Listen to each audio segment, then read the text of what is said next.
രാഹുൽ പീഡിപ്പിച്ചവരെല്ലാം കോൺഗ്രസ്സിലുള്ളവരാണ്.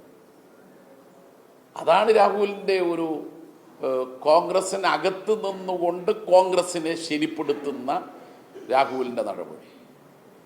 ഒറ്റ മറ്റ് രാഷ്ട്രീയ മുന്നണിയിലുള്ള കക്ഷിൻ്റെ ആളെ പോലും വീട്ടിൽ പോയി വേണ്ടാത്തതിനെ കാണിച്ചിട്ടില്ല. അപ്പോൾ രാഹുൽ കാണിച്ചത് കോൺഗ്രസിനകത്തുള്ള നേതാക്കന്മാരുടെ ബന്ധുക്കൾ, ഭാര്യമാർ, മക്കൾ ഇവരെയാണ് പീഡിപ്പിച്ചത്. അങ്ങനെ വരുമ്പോൾ കോൺഗ്രസ്സിൽ സ്വാഭാവികമായും പൊട്ടിത്തെറി ഉണ്ടാവുമല്ലോ.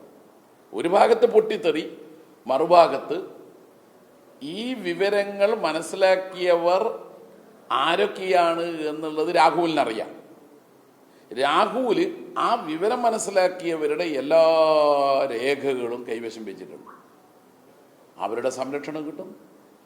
അപ്പോൾ പരസ്പര സഹായ സംഘമാണ് ഇപ്പോൾ കോൺഗ്രസിനകത്ത് ഈ 3 പേര്. അതാണിന്ന് സമൂഹത്തിൽ ഇവരൊറ്റപ്പെടുന്നത്. അതുകൊണ്ട് രാഹുൽ ഒറ്റക്കല്ല എന്നും രാഹുലിനെ പോലെ തന്നെ തിന്മകളുടെ കൂടാരമാണ് രാഹുലിനെ സഹായിക്കുന്നവർ എന്നും ഉള്ളതാണ് പുറത്തു വന്നിട്ടുള്ള വസ്തുതകൾ.